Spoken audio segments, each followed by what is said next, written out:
would target the culture that African Americans could directly and easily relate to. Think of a show that wasn't just about music, but about a movement. A stage that introduced the world to the rhythm, soul, and fashion of Black America, where icons like James Brown, Aretha Franklin, and Michael Jackson once lit up the screen. But one unexpected moment, one performance brought it all crashing down. This isn't just the end of a TV show. It's the story of how Soul Train, a cultural institution for over 35 years, met its sudden and silent demise. We'll uncover the iconic rise, the cultural impact, and the controversial moment that shut it all down. Back in 1970, in a small Chicago studio, Soul Train aired its very first episode. Don Cornelius, a former radio DJ with a dream, wanted to build something bold, something unapologetically Black. Black music, Black dancers, Black excellence, a space where joy, creativity, and expression could take center stage.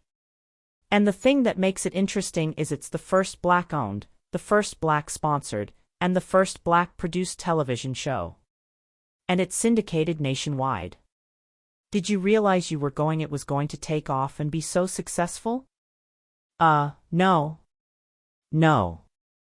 As a matter of fact, I didn't. I have to say honestly that I knew when the idea first occurred to me back in Chicago while I was still working in radio that it had that kind of potential. But no one could have told TQDZH 3266 MLHLYCC, BLD9 FGOR8 GQGRXU me that it would have happened in such a relatively short time, you know. And he did just that.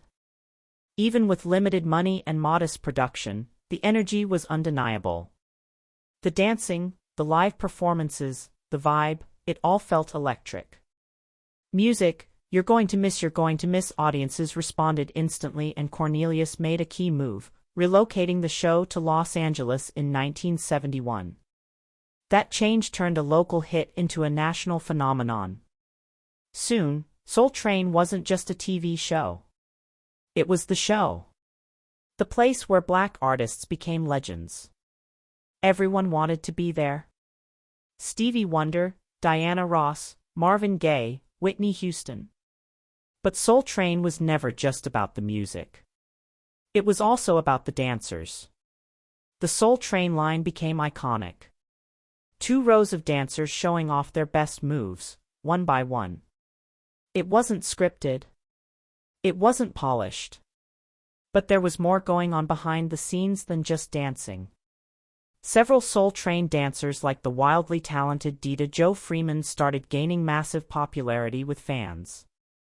Some like Dita were even invited to tour and perform with stars outside the show. Congratulations to you. Your names please. My name is Dita Jo Freeman. How you doing, Dita? Hi. This didn't sit well with Don Cornelius. According to insiders, he became uncomfortable with dancers becoming too famous or using the platform to branch out without his approval. Tensions rose.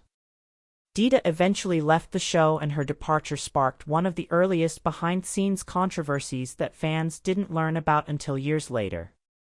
It was pure raw freedom. And for a generation of Black youth, it was representation. A chance to see themselves stylish, confident, joyful on national television. From the afro and bell-bottoms of the 70s to the high tops and parachute pants of the 80s, Soul Train didn't just follow trends, it created them. It defined Black cool. But while the lights stayed bright on stage, trouble was slowly building behind the scenes.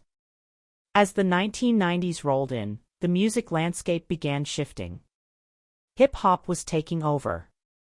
R&B was evolving. The younger generation was gravitating toward edgier platforms like Yo, MTV Raps, and BET's Rap City. Meanwhile, Soul Train stuck to its formula. The format began to feel dated. The magic was fading. And then in 1993, Don Cornelius stepped down as host. Cornelius had been more than a host. He was the show's voice, its style, its soul. Without him, something changed. Even though other hosts followed, including actor Shamar Moore, the show never quite felt the same. Viewers noticed, ratings declined. The dancers, once household names, were barely featured. The production started to look cheap. The set felt smaller. The music acts weren't as exciting. And yet, Soul Train kept going, trying to find its footing in a new era.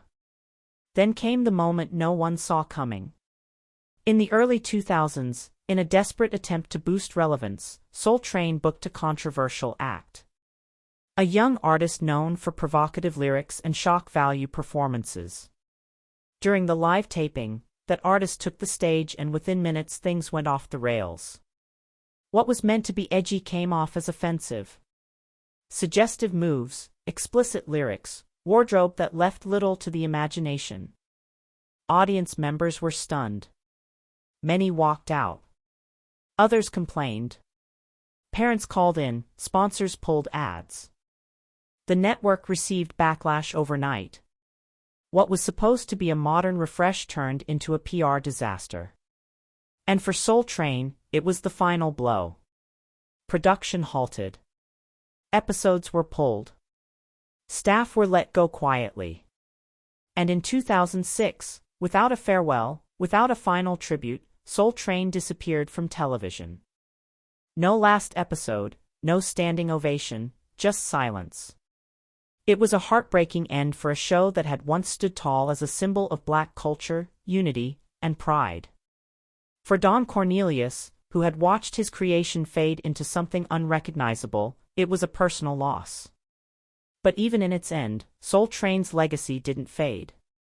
Its music, its style, its energy still echo in award shows, music videos, fashion. Its impact is seen every time an artist thanks their roots. Every time a runway show leans into 70s funk, every time a Black kid sees themselves reflected on screen. And in 1987, before things went south, Cornelius launched the Soul Train Music Awards, a show that continues to celebrate Black excellence in music to this day. So yes, one moment took soul.